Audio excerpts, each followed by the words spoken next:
अब है सेगमेंट आपका और मेरा फेवरेट, जिसका नाम है दिल की बात, जिसमें हम अपने गेस्ट से ओथ लेते हैं कि वो कहते हैं कि जो कहूँगा या कहूँगी दिल से कहूँगी, इसके अलावा कुछ नहीं कहूँगी। ठीक है? ठीक है, हाँ, करना है? बिल्कुल करना है। जो कहूँगी दिल से कहूँगी, जो कहूँगी दिल से कहूँगी, हाँ, दिल से कहूँगी, इसके उसके हाँ, अलावा कुछ इसके नहीं। अलावा जबरदस्त। चले जी, तो जो पहला सवाल मेरा आप दोनों से वो ये है कि आपके लिए जिंदगी में सबसे ज्यादा क्या चीज़ अहम है?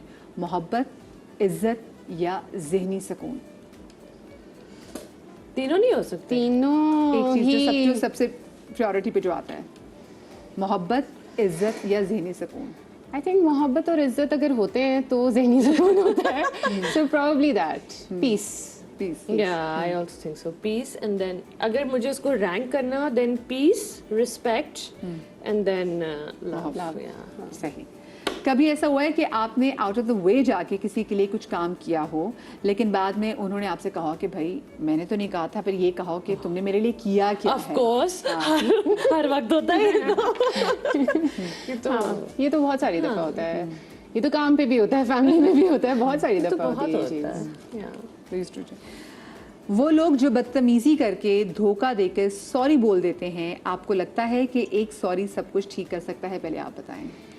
नहीं, मुझे नहीं लगता कि ठीक कर सकता है, बट मुझे ऐसा भी लगता है कि ईच टाइम मैंने जब कहा हो कि यार नहीं ये तो बिल्कुल, and then somebody has come और किसी ने आके बोल दिया हो कि sorry, I always forgive. However hard it is, कभी कभार भूलना मुश्किल होता है, लेकिन जब कोई आके एडमिट कर ले कि यू नो आई अपोलोजाइज, तो फिर मुझे लगता है कि I do give them that second chance. आप बताएं। Okay. I rarely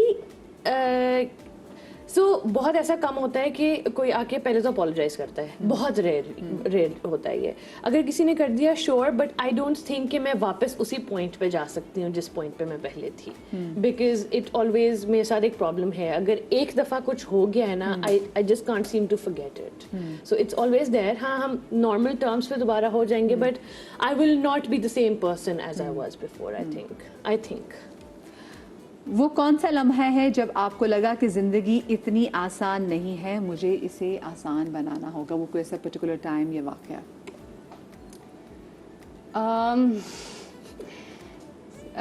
I think मेरे लिए adjustment after having a kid was difficult because एक तो मैं वर्कaholic बहुत ज़्यादा, प्लस यंग एज में मैंने काम स्टार्ट किया, तो that was always my outlet. एक इंट्रोवर्ट के लिए आउटलेट काम भी होता है अक्सर, तो being in a creative profession that was my outlet, my thing.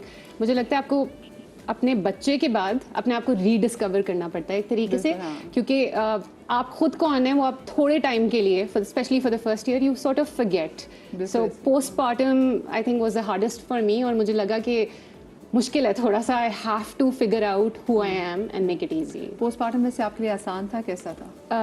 No, it was difficult, it was very difficult. I think सबसे hardest part was I was away from Karachi, और काम आउटलेट वो नहीं था, एंड मैं I am not the sort कि मैं घर में बैठ सकूं आराम से, तो मैं उसमें I was just going crazy, और मुझे आई थिंक 4 से 5 महीने लगे to feel normal again, and I think lots of women go through that. Postpartum depression by the way is a very real It's a very real thing, and it's sometimes of course it's natural as well. अगर आपके पास it's something जो हम शायद, मुझे लगता है इन Pakistan we don't talk about it enough, and women don't have that support। बहुत सारे नॉर्मल लोगों को पता भी नहीं होगा। लेकिन आपकी बहन ने इस पे पोस्टपार्टम डिप्रेशन पे आपको पता है कितने शोज किए हैं, और आपको हेल्पलाइन भी बताई हुई है कि अगर इन केस आपको कोई प्रॉब्लम हो तो आप कौन सी हेल्पलाइन पे कॉल कर सकते हैं।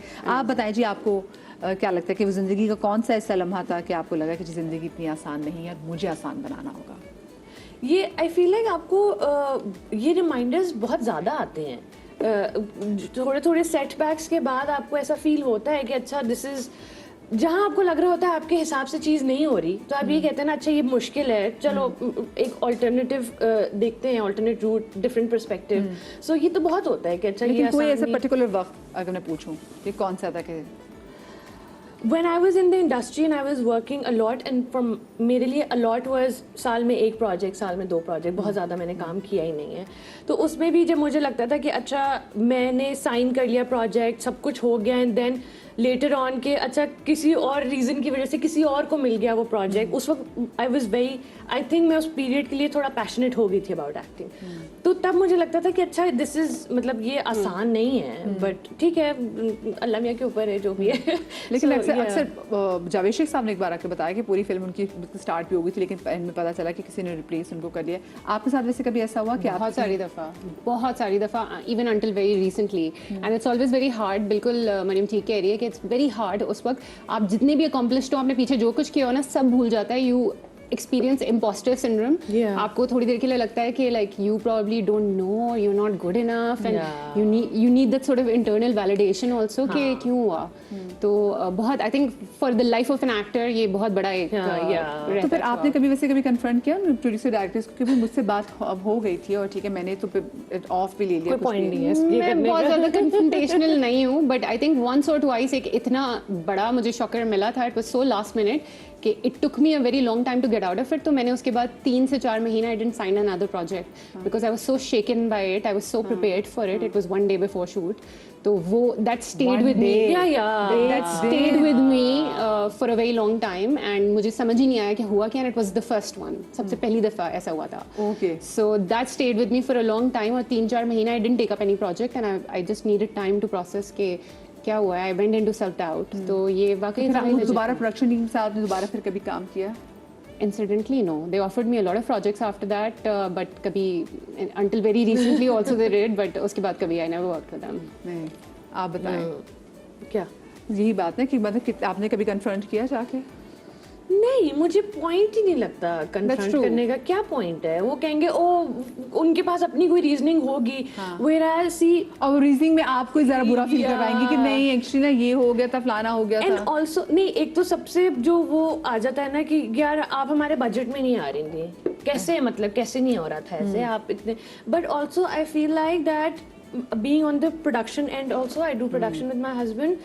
I see a lot of things जो अब of course हम बोलते नहीं है, but there are a lot of unsaid things. आपको भी पता होंगी. So we're just like okay whatever. आपके जो आपको मिलना है ना वो कोई आपसे छीन नहीं सकता. जो आपको मिलना है वो मिलना ही है. So it's fine. आप लोग ड्रामा साइन करते हुए बजट देखते हैं या फिर आप लोग स्क्रिप्ट देखते हैं और अपना रोल देखते हैं? सब कुछ. आई थिंक सब कुछ. It's a combination. आप स्क्रिप्ट सबसे पहले देखते हैं, देन यू वांट टू सी आप किसके साथ काम कर रहे हैं, डायरेक्ट कौन कर रहा है. सबसे 3 इंपॉर्टेंट चीज़ें तो ये होती हैं कि who's coming together, ensemble क्या है, कास्ट कौन है, डायरेक्टर कौन है, स्क्रिप्ट किसका है. और कभी कभी जैसे हो कि बजट बहुत अच्छा हो पर स्क्रिप्ट जो है वो रोल का जो मार्जिन है प्ले करने का तो ज़्यादा ना हो, तो देन उसको कंसिडर करते हैं? Depends on the time in your career. There, I was at a point in my career where I was doing amazing projects. तो साथ में if something good was coming up जो थोड़ा exciting था, budget was good, I might have taken up. But वैसे मुश्किल होता है ये करना because if you're not convinced तो आप कर नहीं पाते हैं, आपसे होता नहीं है. सॉरी सवाल क्या था? सवाल ये था कि अगर आप स्क्रिप्ट जो है वो उसमें आपका रोल इतना ज़्यादा हो लेकिन बजट आपका बहुत ज़्यादा अच्छा हो तो फिर और नहीं, एक तो ड्रामों में बहुत ज़्यादा बजट कुछ होता ही नहीं है. ऑनेस्टली इट्स नॉट बहुत ज़्यादा बजट का कोई कॉन्सेप्ट नहीं है.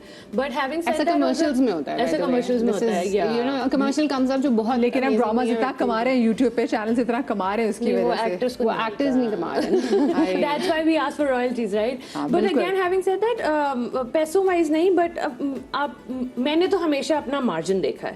That's why I did a lot of negative characters also because उसमें ग्राफ बहुत ज़्यादा होता है and I loved performing those. अच्छा मुझे बताएं आपकी अम्मी की वो कौन सी बात है जो पहले ज़रा सही नहीं लगती थी आपको लेकिन माँ बनने के बाद आपको लगता है कि अम्मी बिल्कुल सही कहती थी? I think it takes a lot of patience. कितना हमने उनके सब्र का इम्तिहान लिया है ये अब पता चलता है. मुझे कहती थी ना माँ बनोगे तो पता चलेगा. अब पता चल रहा है. पता चल गया. अच्छा लेकिन कौन सी बात थी कि जिससे अम्मी टोकती तो बुरा लगता था और आप खुद भी उसी बात पे टोक रहे हो? मेरा वाला बहुत छोटा है अभी, मुझे पता नहीं है. आई फील हाँ ये अभी आई थिंक मायशा अभी बहुत छोटे वाले स्टेज में है तो वो नहीं. बट आई थिंक जो स्ट्रेस होता है ना कि ऑफ गेटिंग थिंग्स डन, वो जब अम्मी को होता था तो आई नेवर अंडरस्टूड कि why is she always, and now I have become that person कि कहीं जाना है तो 2 घंटे पहले से आई एम लाइक इसका ये चीज़ so now I get that कि यू नो अम्मी नहीं करेंगी तो नहीं होता था घर में, आई कुडंट केयर लेस। होता है ना कि जी अभी अम्मियों ने क्यों इतना वक्त डाला है, तो अब पता चला जब खुद अब अम्मी बन जाते कि नहीं, अब आपको पता होता है कि आप खुद नहीं करोगे तो नहीं होगा। आपको मुझे नहीं पता होता ना कि मैं भी अम्मी को जाके कहीं किसी और जगह जाके वक्ता डाल सकती हूँ, तो अम्मी उस वक्ते से बचने के लिए उन बेचारी को वक्ता पड़ जाता था। आपको लगता है कि किसी टॉक्सिक रिलेशनशिप को सिर्फ इसलिए निभाना कि उस शख्स से मोहब्बत है, ये सही है? बिल्कुल भी नहीं। Get out of toxic relationships, all of them. Friendships, boyfriends, husbands, get out of them. I think I was just in a position that I was giving this advice 2-3 days ago to someone. आप situation में होते हो, आपको नहीं नजर आ रहा होता, तो if you know someone who's going through it, tell them to leave. हाँ, because आप toxic circle में you can't identify it, yes. But कभी आपको कोई ऐसे टॉक्सिक दोस्त बना हो जो आपको याद रहेगा, आपने कहा यार वो तो बहुत टॉक्सिक था मुझे, और बाद में आपको समझ में आई कि ये तो सारी मेरी एनर्जी स्टॉल लगा के स्कूल में? नहीं, मेरे तो up until recently. तो मैं छुटकारा कैसे हासिल करती मरियम?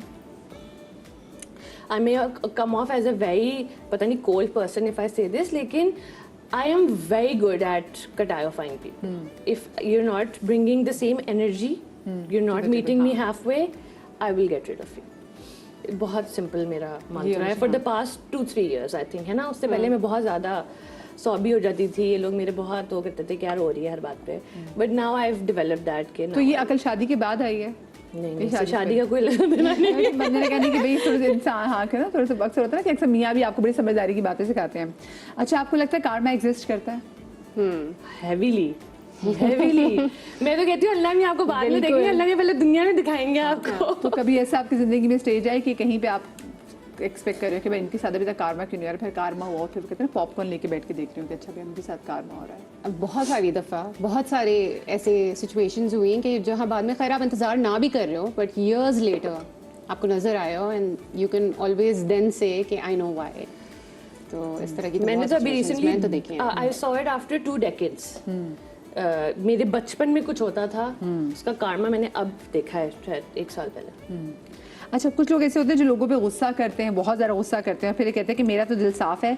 ऐसे लोगों के लिए आप क्या कहेंगे? यानी कि वो एकदम कोई भी बात तो बहुत ब्लंटली कह जाते हैं और उसके बाद कहते हैं भाई देखो हम तो दिल में नहीं रखते। तो लगता है कि सही है therapy, they need to go to therapy. There are 2 ways to go about it. ये किस लिए, ये इसके 2 तरीके हो सकते हैं। Like I speak very openly about things. No, but she's talking about anger. हाँ, कुछ कभी बहुत गुस्सा भी लोग वो निकाल देते हैं, बहुत सारे लोग क्या करें पर्सनली। हाँ, लाइक आपको इंसल्ट कर दिया और फिर उसके बाद कह रहे हैं भाई मेरे तो जो दिल में है वो मैंने कह दिया। तो I think you need to go to therapy, लोगों पे ना निकालें। और ह्यूमिलिएशन आई फील इज हम लोगों को आइडेंटिफाई करने की जरूरत है कि humiliation is never a good idea for anybody. जिंदगी में वो लम्हा कौन सा था जिसे आप एक बार फिर से जीना चाहती हो?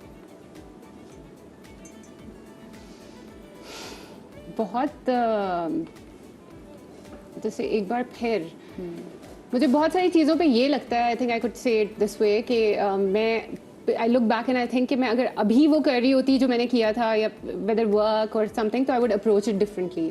तो बहुत सारे प्रोजेक्ट्स के बारे में मैं अक्सर सोचती हूँ कि you know if I was doing it now तो मैं इसको इस तरीके से करती। तो आई थिंक इस तरह से एक्सपीरियंस होता है हाँ सेल्फ एवोल्यूशन के हिसाब से कि अब when you change as a person तो आपको बहुत सारी चीज़ें जो उस वक्त समझ नहीं आ रही होती वो अब समझ आती हैं। आप बताएं। आई थिंक मैं 2 चीज़ें ऑफकोर्स डेफिनेटली दोबारा जीना चाहूँगी। दैट वाज कि हम अब इस एज में आ गए कि आप बहन भाइयों के साथ वो टाइम अब नहीं गुजारते, राइट? और I am in a different city, वो डिफरेंट, सो दैट टाइम जो आपका अपने बहन भाइयों के साथ होता है। और मेरी शादी, I had a lot of fun. मैं मान को हो रही थी एक बार और करेंगे कुछ सालों बाद। इंशाल्लाह।